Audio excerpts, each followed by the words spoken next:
Hey guys, I'm back from my training op and I have a lot of really interesting stories to share with you. Since I'm sure you guys have been waiting for these, I'll just get right into the stories. I'll assign each batch of stories to the person who told them to me. KD is a vet who's been an SAR officer for about 15 years. She specializes in high-elevation mountain rescues and is widely considered one of the best in her field. She was one of the more enthusiastic storytellers, and since we were together a fair amount during exercises, she ended up telling me about 4 that really stuck with me. The first she told me in response to my asking about her most traumatic calls. She shook her head and told me that really bad calls happen more frequently on the mountain, since the potential for nasty accidents is higher. About 5 years ago, one of the parks she worked at had a string of disappearances. It was a bad year, she said, one of the worst on record as far as weather went. They were getting about a foot of new snow every couple of days, and there were a few avalanches that killed some climbers. They'd warned people about staying on the mapped areas, but of course there's always those who don't listen. In one particularly nasty case, an entire family got wiped out because the father decided he knew better than the officials, and he took them out into an area that wasn't safe.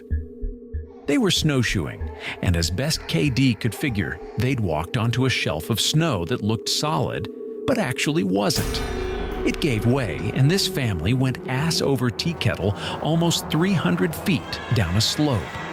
They landed on the rocks at the bottom, and the parents died instantly. One of the kids did as well, but the other 2 survived. One had a broken leg and fractured ribs. The other was almost unharmed, save for some bruising and a sprained ankle. The uninjured child left his sibling behind and set out to find help.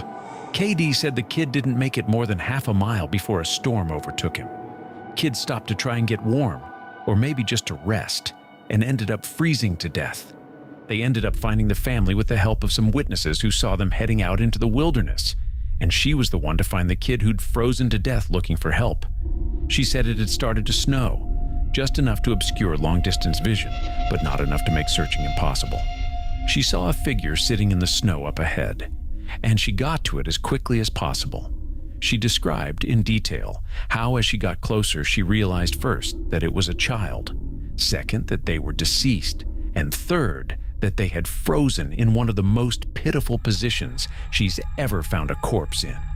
The kid was sitting upright, with his knees tucked up against his chest. His arms were curled around them, and his head was tucked up in his coat. When she moved the coat to look at his face, she saw that he'd died crying. His face was twisted, and the tears were frozen on his cheeks. She said it was painfully obvious that the kid was terrified when he succumbed to hypothermia. And as a mother, it broke her heart. She told me repeatedly that she hopes the father is burning in hell as we speak.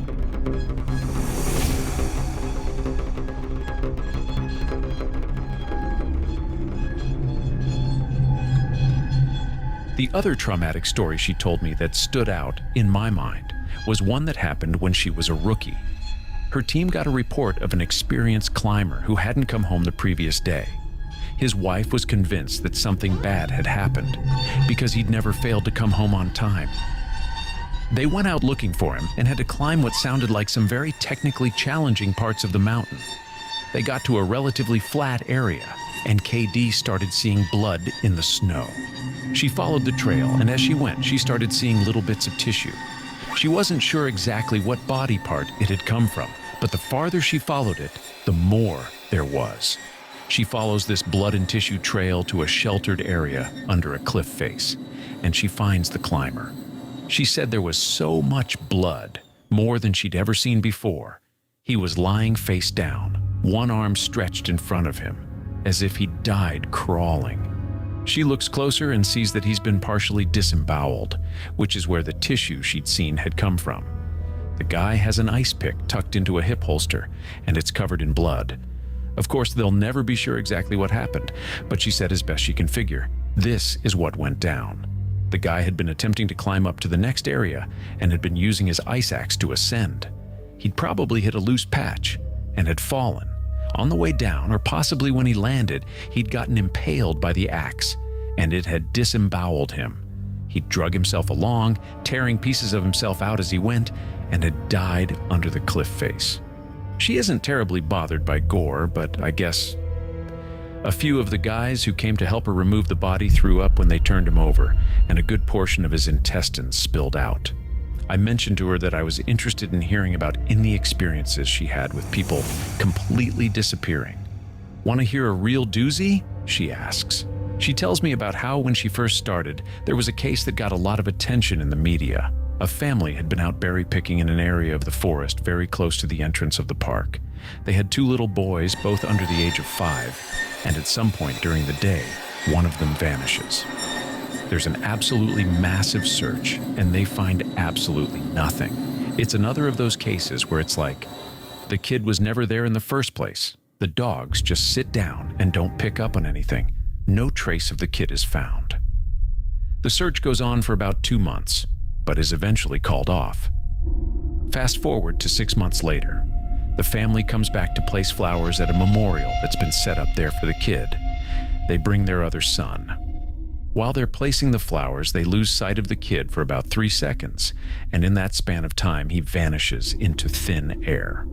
Now, obviously, the parents are beyond devastated. It's awful enough to lose 1 child, but to lose 2 is beyond imagining. The search is huge, one of the largest in state history. There are about 300 volunteers combing every inch of this park, looking for the kid.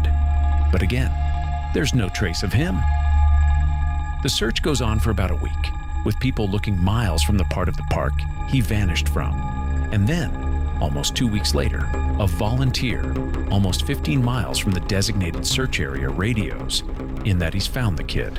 They assumed that the kid was dead, but the volunteer says he's not only alive, he's in good shape. KD and her team go out to recover the kid, and when they get there, she can't believe that this is the kid that's been missing. His clothes are clean, there's no dirt on him anywhere, and he doesn't appear traumatized. The volunteer says he found the kid sitting on a log, playing with a little twig bundle that's bound together with some old rope. KD asks him where he's been, who he was with for those 2 weeks, and the kid tells her that he's been with the Fuzzy Man. Now, KD firmly believes in Bigfoot, so she gets all excited and asks what he means by fuzzy. Was he hairy? But the kid says no, he wasn't hairy. He was a fuzzy man, and he describes a man that's blurry, like when you close your eyes but not all the way closed. He says the man came out of the trees and took the kid with him deep into the woods. The kid says he slept in a hollow tree, and the fuzzy man gave him berries to eat. KD asks if the man was mean, if he scared the kid, and the kid says, no, he wasn't scary. But I didn't like how he didn't have eyes. KD says they get the kid back to headquarters, and a cop takes him into town to talk to him more about what happened. She's friends with the cop that talked to him, and she said the kid described being kept in this tree by the fuzzy man and given berries whenever he was hungry. He was allowed to wander around a very specific clearing, but when he tried to go further, the fuzzy man would get mad and yell real loud even though he didn't have a mouth. When the kid got scared at night, the fuzzy man made it go brighter and gave him the twig bundle. He said the fuzzy man was going to keep him, but he had to let him go because the kid wasn't the right kind. He either can't or won't elaborate more on that. The cops are just sort of left scratching their heads, and the search for his brother is renewed with no results. The kid has no idea where his brother might be, and they never found him. The last story that KD told me was of something that happened to her when she got separated from her training group when she was a rookie. They were learning the basics of high elevation belaying on a well-mapped side of the mountain, and she had to use the bathroom. She went off about 50 yards from the group during a meal break and did her business. I'll tell the rest exactly as she told it to me. So I go to take a piss, and once I'm done, I start going back to the group. But I've only gotten about 5 feet when I realize that I have no idea where I am. And this wasn't a, oh, I got turned around, lost. I mean, I had literally no clue where I was. If you'd asked me, I don't even think I'd have been able to tell you what state we were in. It was sort of how I imagine people with amnesia feel, you know? You're completely lost, and you have no idea what to do. So I stood there for a while, just trying to figure out where the I was and what I was supposed to do. But the longer I stand there, the more confused and turned around I get. So I started walking. As I recall, I just picked a random direction and went for it. And as I'm walking, it's just getting worse and worse to the point where I have no concept of why I'm on the mountain in the first place. I'm just trudging through the snow, and then I start hearing this voice. It's kind of inside my head, almost, like if a frog could talk, all low and croaky. And it's telling me over and over, it's okay, you just need to find something to eat. Find something to eat and you'll be okay. Just keep walking and find something to eat.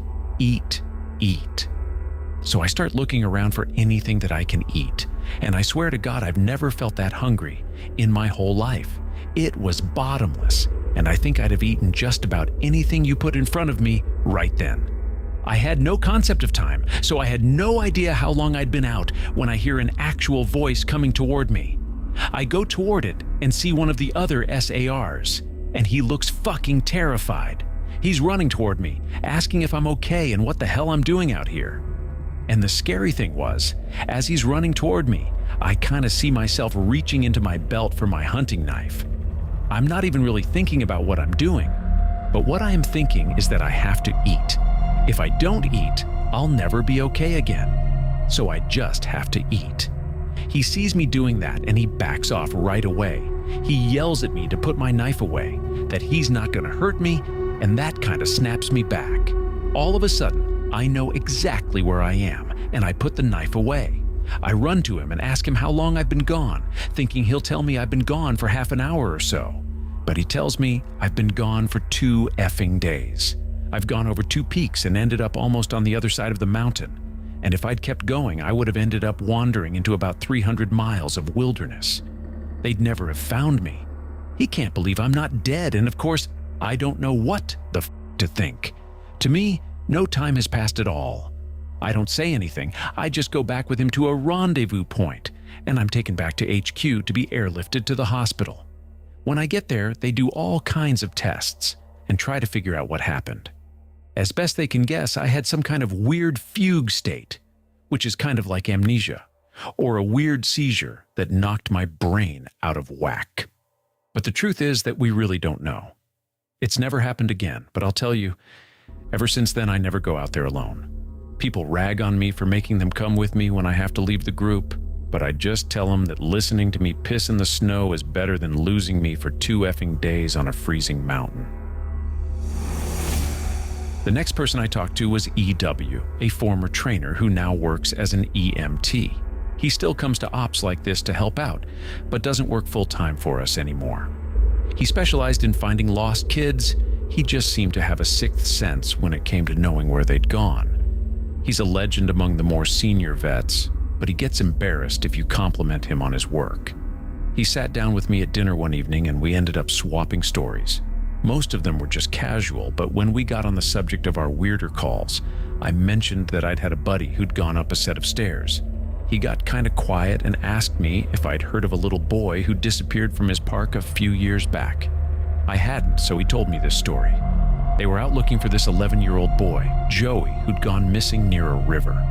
Of course, the first thought was that he'd fallen in and drowned, but when they brought dogs out, they led SAR officers away from the river and up into a very densely forested area. When we do searches for people, we search in a grid pattern, and we search every box of the grid incredibly thoroughly. What EW's team noticed right away was that a very strange pattern was emerging. Dogs in alternating boxes were picking up Joey's scent, but losing it when they overlapped with another box. If you think of a checkerboard, Joey's scent was being picked up in random black squares, but never in red. This, of course, didn't make any sense because how could the kid bounce from area to area without leaving a scent in each place he passed? EW and his partner pass into a new box of the grid, and EW notices a set of stairs about 50 yards away. He tells his partner that they need to go check near it, but his partner flat out refuses. He tells EW that he's made it a point never to go near any stairs he sees, and that while it may be routine, he's not to pretend that it's normal. He tells EW that he'll wait in sight while EW checks. EW says he was irritated, but he felt for the guy and didn't push him on the subject. I walked over to the stairs. They were small, kind of like stairs into a basement. I don't really feel strongly one way or the other about them, the stairs I mean, so I wasn't scared or anything. I guess I'm like everyone else, and I just prefer not to think about them too much. Anyway, I went over and I could see that there was something lying on the bottom step, sort of curled up.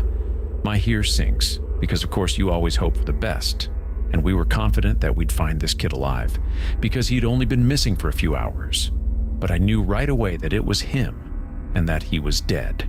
He was curled up in a little ball on the step, holding his stomach. It looked like he'd been in horrible pain when he died, but I didn't see any blood, except some on his lips and chin. I radioed in that I'd found him, and we got his body back to command. That poor family, they were devastated. The parents couldn't understand how he'd be dead, because he'd only been gone for such a short amount of time. And on top of that, we didn't have any obvious cause of death, which just made it worse. I figured he'd probably eaten something poisonous since he was holding his stomach when I found him, but I didn't want to guess. It's hard enough to hear that your kid is dead, let alone have some stupid SAR guy guessing about what happened. They took him away, and I went home and tried not to think about it. I hate finding dead kids, man. I loved this job, but it's one of the reasons I left. I've got 2 daughters, and the thought of losing them that way, he choked up a little here. I'm not great with emotional stuff like that, and it's always sort of awkward to see a grown man cry, so I didn't really know what to do. He pulled himself together eventually, though, and he kept going. We don't always hear back from the coroners about cause of death. It's not really our job to know, I guess, and sometimes if they think it's foul play, they won't tell us because of legal bullshit.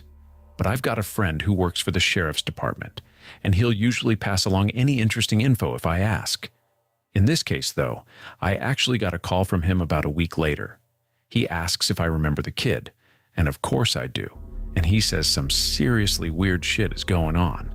He tells me, "EW, man, you're gonna think I'm crazy, but the coroner has no idea what happened to this kid. He's never seen anything like it." My friend goes on to tell me that when the coroner opened the kid up, he couldn't even believe what he was seeing. The kid's organs were like Swiss cheese. Quarter-sized holes were punched clean through just about every single organ this kid had, aside from his heart and lungs. But his colon, his stomach, his kidneys, and even one of his testicles were full of these clean holes. My friend said the coroner described it as if someone had taken a hole punch and punched holes out of everything. They were so neat. But the kid didn't have a scratch on him, no entry or exit wounds. The closest anyone there had ever seen like it was a guy who'd filled himself full of buckshot a year or so back while cleaning his rifle. No one had a clue what could possibly have caused it. My friend asked me if I'd ever heard of anything like it, or if we'd had similar cases in the past. But I'd never even heard of something like that, and I told him I wasn't going to be of any help to him. As far as I know, the coroner determined the cause of death as something like massive internal bleeding, but no one knows what really happened. I've never been able to forget that kid. I have nightmares about it sometimes. I don't let my kids go into the woods alone, and when we go together, I never let them out of my sight. I used to love it out here, but that case, and a couple others, just sort of ruined it for me. Dinner was over, so we started to clean up and go back to our cabins. Before we went our separate ways, he put his hand on my shoulder and looked at me really close. He tells me that there's bad things out here, things that don't care if we have families or lives, or that we can think and feel. He tells me to be careful, and he walks away. I didn't get a chance to talk with him again, but that story stuck with me. By pure coincidence, I got to talk to another vet, PB, who's been in the SAR field for years. We were partnered on a grid sweep during a training exercise, and we were chatting casually about how we liked the job, what kinds of things we'd seen, and the like. At one point, we passed an old set of stairs, though these were probably from an old fire lookout, given the area that we were in. I sort of casually mentioned that I was curious about the stairs, and that I wished I knew more about them. He got kind of quiet and looked like he wanted to tell me something, but wasn't sure if he should. Finally, he told me to turn my radio off. Obviously, this is something we are never ever supposed to do, but I did it, and he did the same. About 7 years ago, he tells me, he was out on a call with a rookie.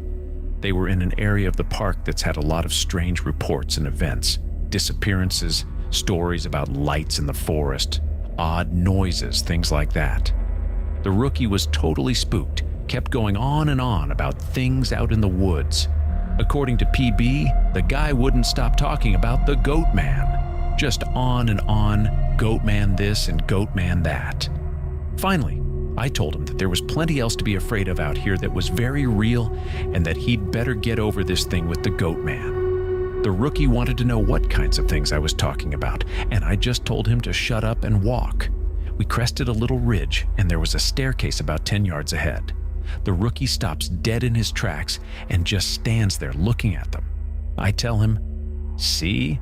That's something you should be afraid of."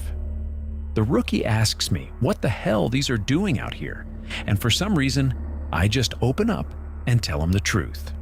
Or what I've been told is the truth. I could have gotten in a lot of trouble for doing what I did, and I could get in a lot of trouble for repeating it to you. But you're a nice kid, and I want you to stop looking into this. Quit while you're ahead. So I'll tell you what I know, under the condition that you never breathe a word of this to the soups. I told him I wouldn't say a word, and he double-checks that our radios are off. When I first started out, we were a little less tight-lipped about them, and other things that happen out here. We warned people before they were even hired that there was weird shit going on. I guess the Forest Service was tired of having such a massive turnover rate, and they wanted people to know what they were getting into, so they started having people sign these agreements that they wouldn't go to the media about what they were going to see.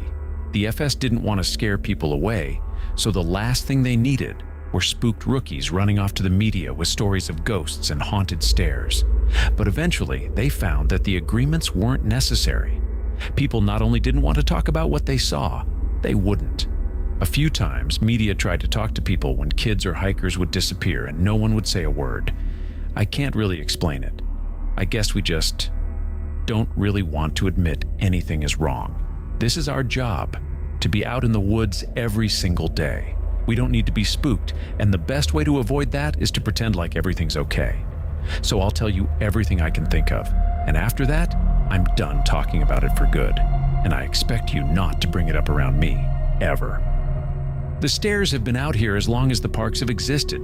We have records going back decades describing them. Sometimes people go up them, and nothing happens.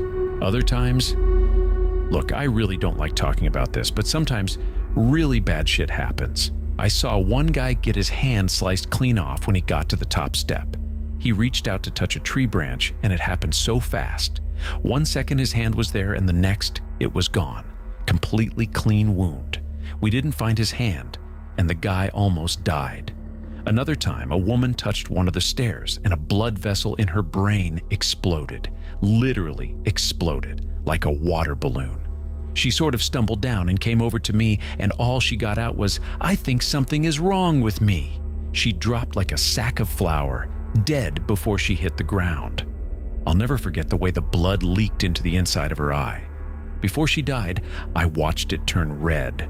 I watched it happen, and there wasn't a single thing I could do to help. We warn people not to go anywhere near them, but there's always at least one idiot who does. And even if nothing happens to them, something bad always happens. Kids go missing as we're on their trail. Someone dies the next day, cut in half in a completely safe part of the park. I don't know why, but something bad always happens.